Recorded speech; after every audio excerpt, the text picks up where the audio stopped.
Friends, welcome to exammantara.com। चलिए हम आज आपके लेके आए हैं 6 अक्टूबर 2020 करंट अफेयर्स। ठीक है, तो फर्स्ट क्वेश्चन है, यूनेस्को के अनुसार विश्व शिक्षक दिवस प्रतिवर्ष कब मनाया जाता है?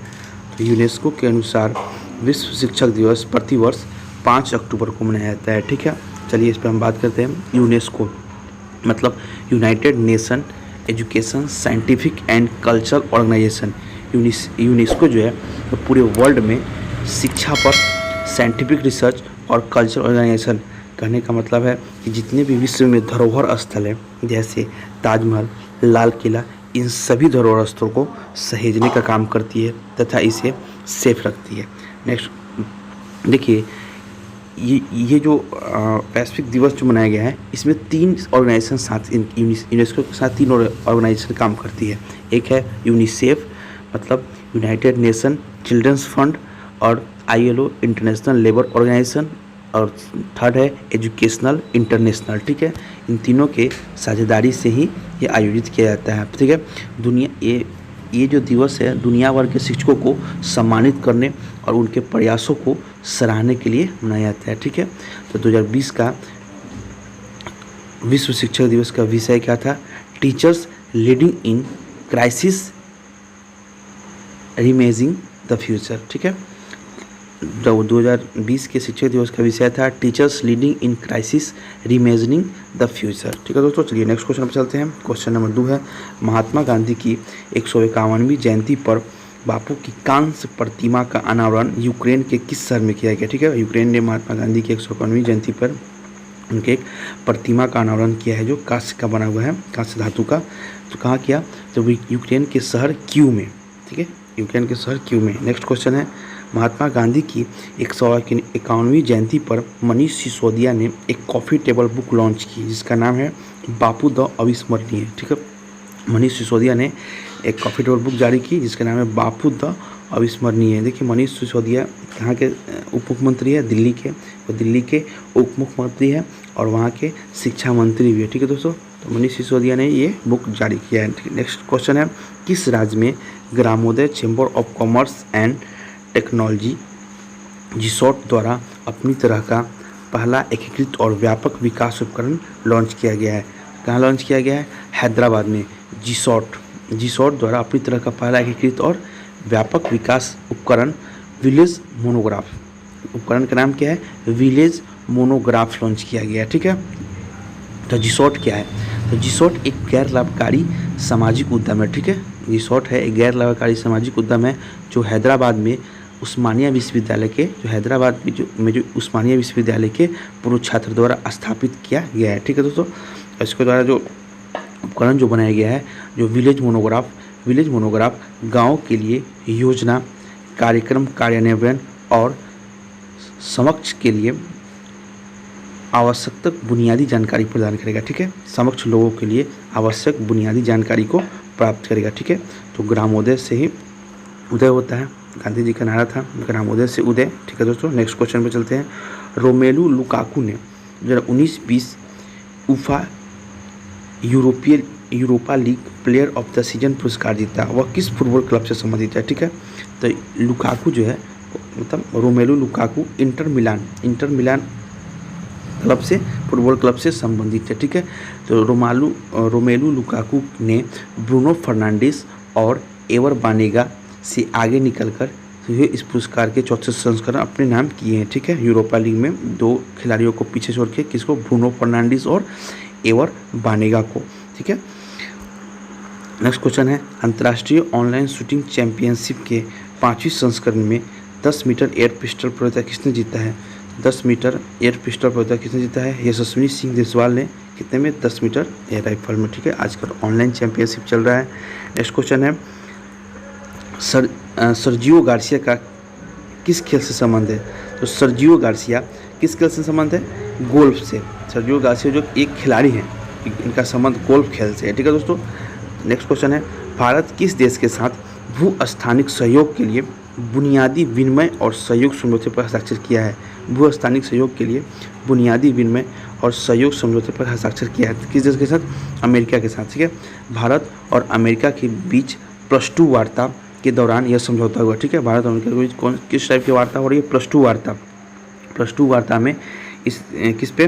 बुनियादी विनिमय और सहयोग समझौते BECA पर हस्ताक्षर हुए। ठीक है दोस्तों, देखिए BECA बुनियादी विनिमय और सहयोग समझौता जो है भारत के लिए अमेरिका से MQ-9B जैसे सशस्त्र ड्रोन प्राप्त करने के लिए महत्वपूर्ण है। ठीक है, यह समझौता जो है वो भारत के लिए अमेरिका से MQ-9B जैसे सशस्त्र ड्रोन प्राप्त करने के लिए महत्वपूर्ण है। ठीक है दोस्तों, और जो है यह समझौता भारत को क्रूज और बैलिस्टिक मिसाइलों का सटीकता के लिए अमेरिका के वैश्विक भू-स्थानिक मानचित्रों का उपयोग करने की अनुमति देता है। ठीक है, भारत अपने इस समझौते के तहत भारत अपने क्रूज और बैलिस्टिक मिसाइलों का सटीकता से उपयोग कर सकता है, जिसके लिए वह अमेरिका के वैश्विक भू-स्थानिक मानचित्रों, जैसे अमेरिका का पूरे वर्ल्ड में जहाँ जहाँ सैन्य सेंटर है उसका भारत उपयोग कर सकता है। ठीक है दोस्तों, चलिए नेक्स्ट क्वेश्चन पे है। नेक्स्ट क्वेश्चन, अक्टूबर 2020 में summit RAISE 2020 responsible AI for social empowerment 2020 का उद्घाटन किसने किया? ठीक है, रेज मतलब रेज अर्थात responsible AI for social empowerment, ठीक है, का उद्घाटन किसने किया था? नरेंद्र मोदी ने उद्घाटन किया। यह जो है इलेक्ट्रॉनिक और सूचना प्रौद्योगिकी मंत्रालय और नीति आयोग ने आर्टिफिशियल इंटेलिजेंस पर मेगा वर्चुअल समिट का आयोजन किया। ठीक है, रेज जो है किस मंत्रालय का है? तो इलेक्ट्रॉनिक और सूचना प्रौद्योगिकी मंत्रालय तथा नीति आयोग मिलकर आर्टिफिशियल इंटेलिजेंस पर मेगा वर्चुअल समिट का आयोजन किया है। ठीक है, सम्मेलन में leveraging AI for pandemic preparedness जैसे क्रॉस सेक्टर विषयों पर भी चर्चा की जाएगी। ठीक है, किस विषय पर?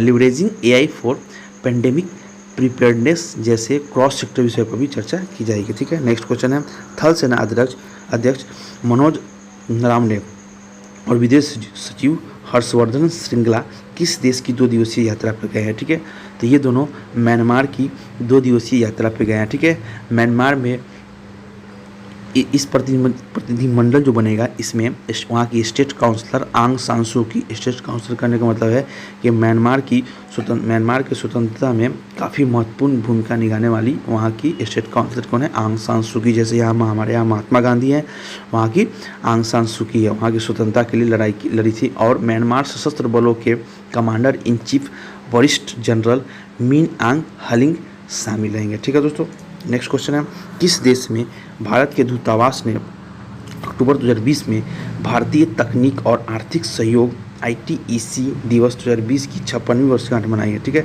तो नेपाल में इसने कोविड-19 पर